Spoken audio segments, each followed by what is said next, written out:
Yeah, I think the BS for me was, I think in 2021, when Lord will have me share my story. Right, so I've been sharing bits and bits here on private WhatsApp platforms. Just talk about whenever it's needed. Not I'm just going to tell you my story. That this happened to me. No, just like little bits. And then someone had heard my story, just a fraction of it, on a WhatsApp group, and she reached out to somebody who at a conference had already had her guests planned out. Like everything was planned out. And she says, I heard this lady's story, and I would like her to.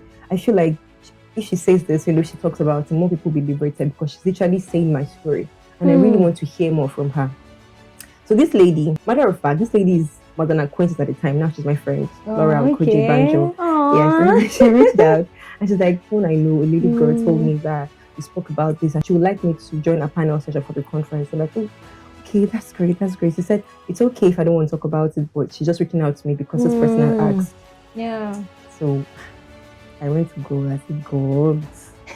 All the time we type as behind my screen, nobody's seeing my face. Like this one that you're facing people and you're sharing your story. I'm not saying that this happened to me.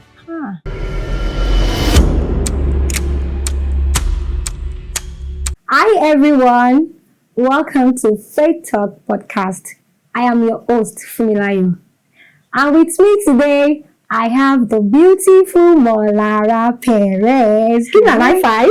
Okay. Hi, Fumi. How you doing? I'm very well, thank you. So good to be here. Oh, I love that. You look so good. Oh my gosh. Oh, girl. I'm not shy. Thank you. Okay. You look great as well. Thank you. Fabulous as always. No, I'm trying to be like you. Sorry. My mental. Please don't do this here. Let's not do this here. So, guys, we'll be discussing about obedience over convenience. I'm not sure you're ready to hear that. Obedience over convenience. So, let me ask you this one question. Can you share a time when obeying God was uncomfortable or inconvenient, and what the outcome revealed to you?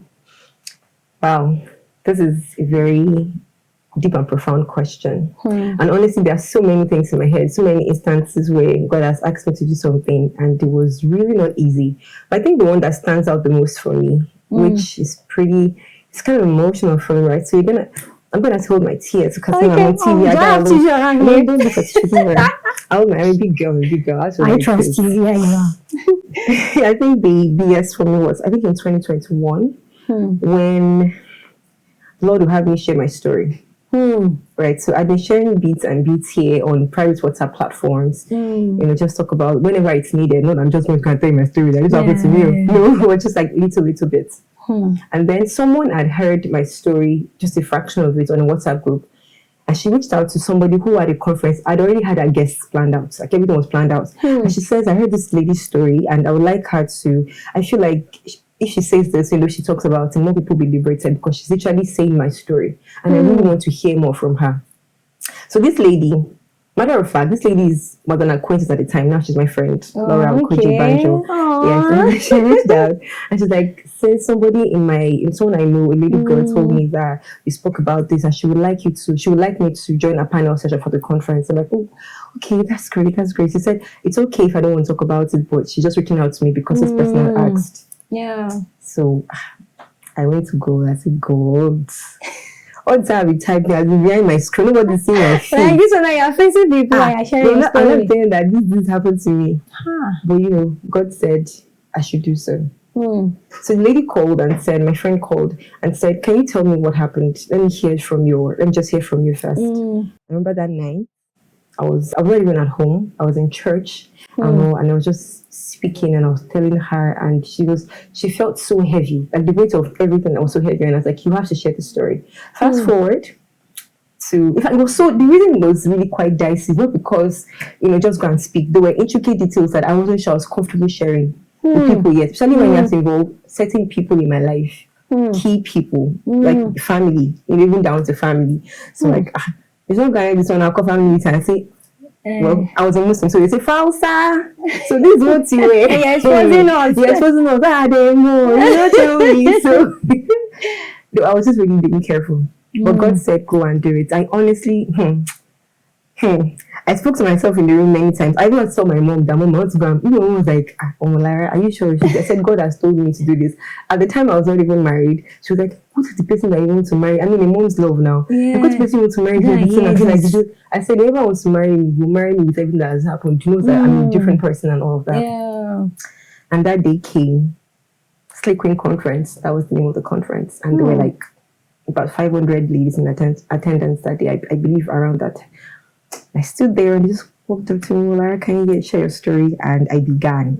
My voice was shaky. But I knew that I had to tell the story. Not because I wanted to be a storyteller, but I knew that God would have me share the story. I'd already seen in those private groups how some of the times when I share the story, some people are saying, oh, thank you for sharing this story. I see how it has helped people, but I wasn't ready for the greater platform and all of that. But when it did happen, before I got home, my Instagram DM was just pew, pew, pew, pew, pew.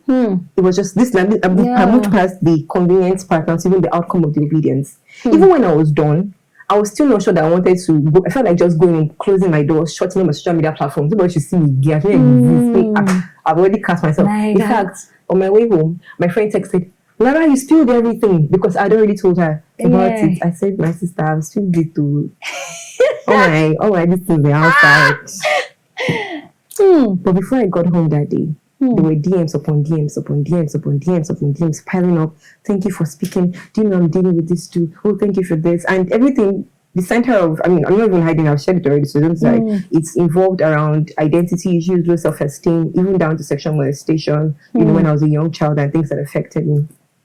And many people, in fact, somebody who was literally dealing with her stepfather's incest as well, down to that, reached out to me.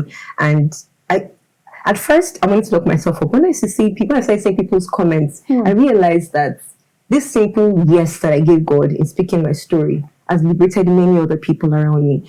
So they've been hiding this, keeping this, going through this hurts, nobody to talk to. But now at least the first step is that they can even open up to someone to say, I'm going through this. I may not even have the final solution, because that's what God has, right? But the fact that they can open up is a fraction of freedom for them. And so that outcome really humbled me and made me also realize further that my life is not my own. And whatever I go through, whatever happens to me really is, it's not just for my sake, but for the people that God will have, me reach out to indirectly or directly. And I remember that after that, God led me to start a 3-day boot camp. Not call it boot camp, but like a healing session for ladies. For ladies who have been abused, molested, and even in ungodly relationships. And so we had these 3 days. The first day was to hear everybody's story.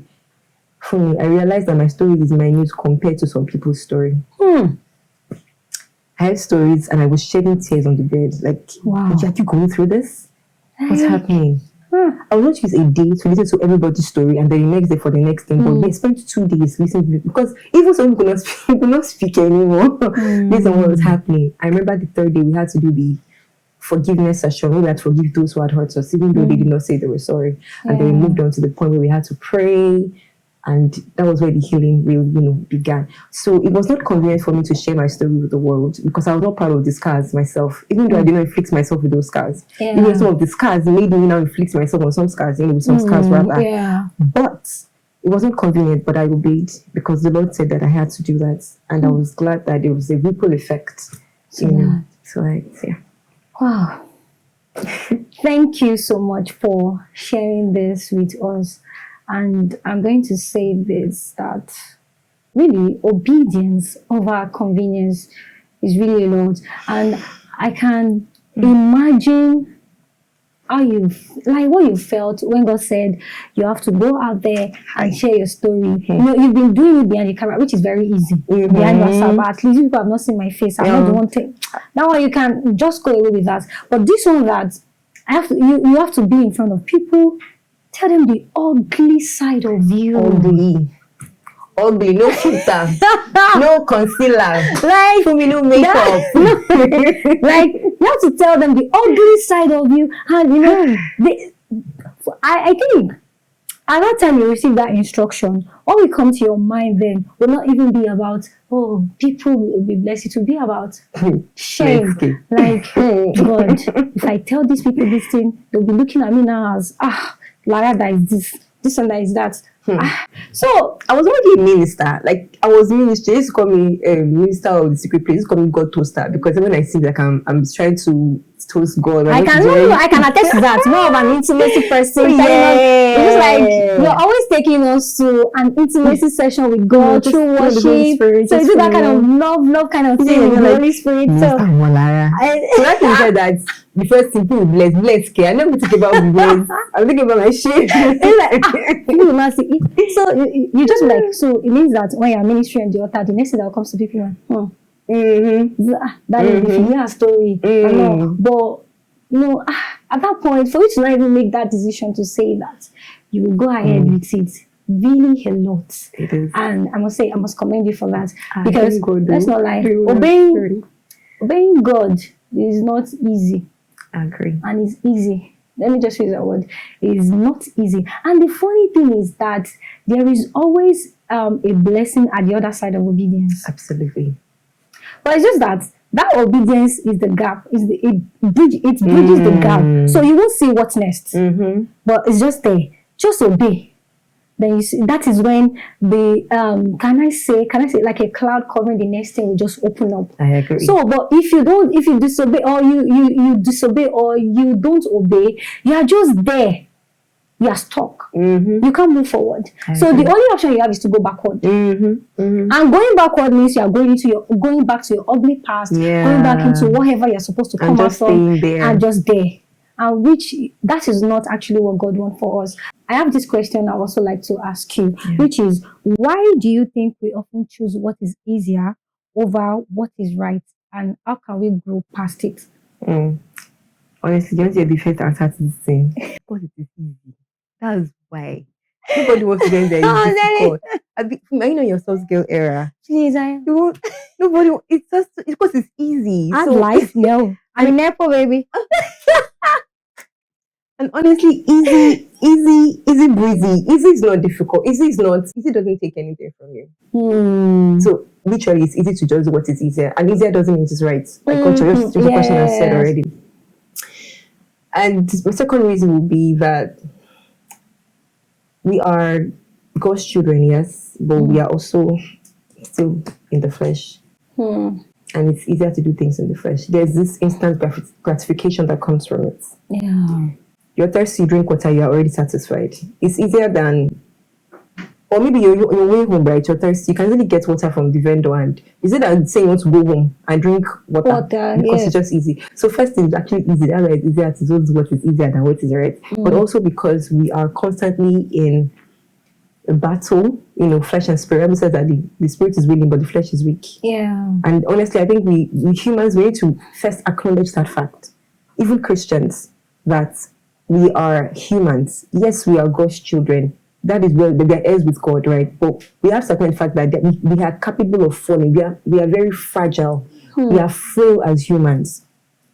And so when you know that, I always say this to myself. I always say that outside of the Holy Spirit, I don't know what I can do. I'm capable of doing very ugly things that I do not like. And if I say that I cannot strangle somebody, I'm not even lying. But the truth is, when the opportunity presents itself outside of the Holy Spirit, I will strangle. I'll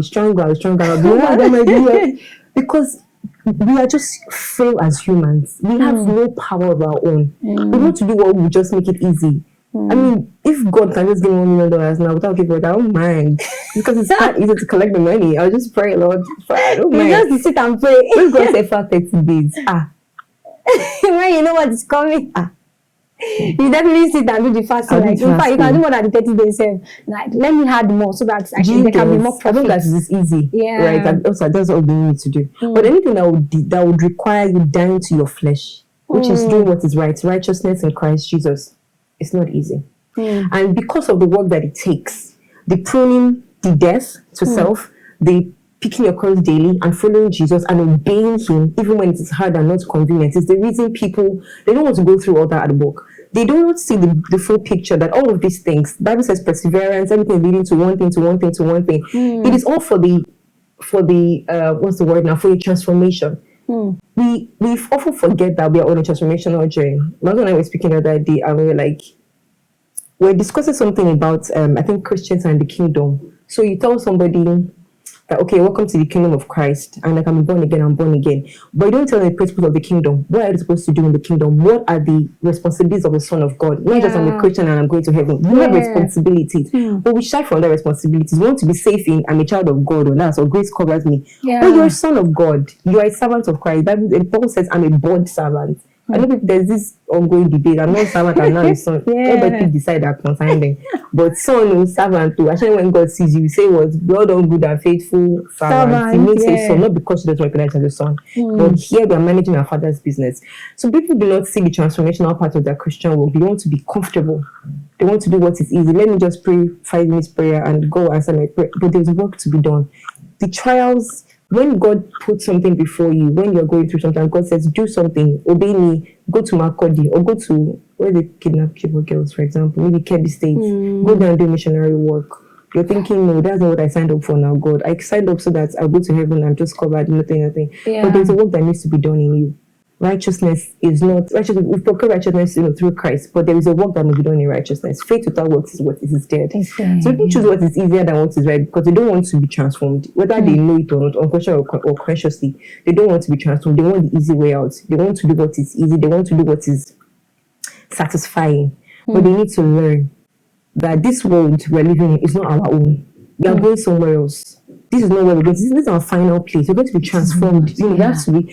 So when we have that, when people have that in mind, I think it will help them realize that everything I have here, the monies, the cars, whatever you're looking for, is going to end in this place. Our goal, our purpose is to know Christ and make Him known. Everything, even down to the jobs, is to know Christ and to make Him known, is to obey the one who has sent you. So people choose what is easier because they don't want to work for it. But you're a child of God. You're going to work. You have to work for it. Yeah. Your transformation cannot be left at the mercy of 2 minutes prayer in the morning and lounging away. Your transformation and conforming to the image of Christ cannot be left at the mercy of your pastor's preaching or joining one prayer meeting early in the morning alone. There has to be work, and God will command and demand that of you. He deserves your obedience. He's deserving of that devotion that you can give to Him. So, thank you so much. Like you've dropped a lot, I must say, and I pray for more wisdom for you. That was very profound, and I think one of the things that shows that reflect that you are truly a son or a child of God is actually your obedience level to God. You can't say that. It's just like you can't say that you love God and you are not obeying His commandments. You are not obeying His word. Okay, let me even come to the word now. Okay, you are working in a place and that is governed by rules and regulation, and you're saying you love your job, or in fact, using love is even far.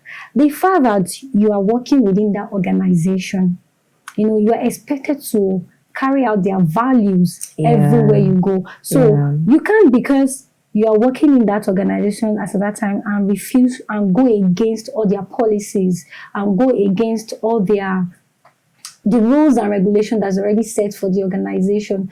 That side, you're not obeying. And when you're not obeying, there's actually consequences for that. And you are not replicating the company value.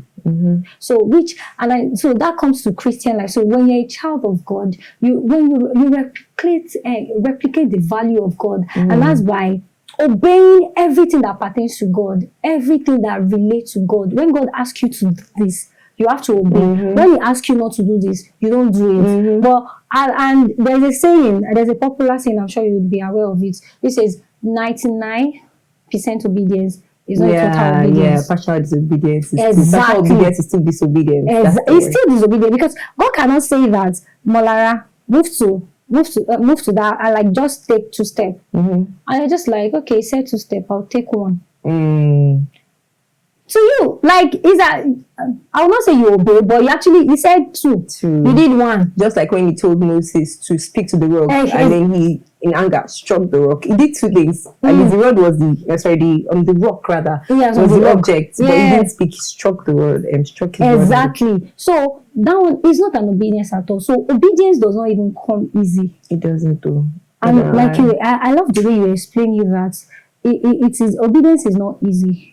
and doing it the right way is even what makes it harder. So sometimes, because you want to do it the right way, so do it for shortcuts. Exactly. A lot of people just want shortcut and get it done. So thank you so much, Molara, for this beautiful conversation. And I'm sure that people out there, you guys have really learned a lot from this conversation. Thank you so much, and we really appreciate your patience for watching this particular video. Molara, thank you. Thank you so much, sister. I'm really so glad to have you here. And I'm sure that you're still coming again. Okay. You have to share more from where all of this came from. You have to. Yeah, I trust that. So you have to. So guys, thank you so much for watching. And please ensure to like, follow, and subscribe. See you on our next video. Bye.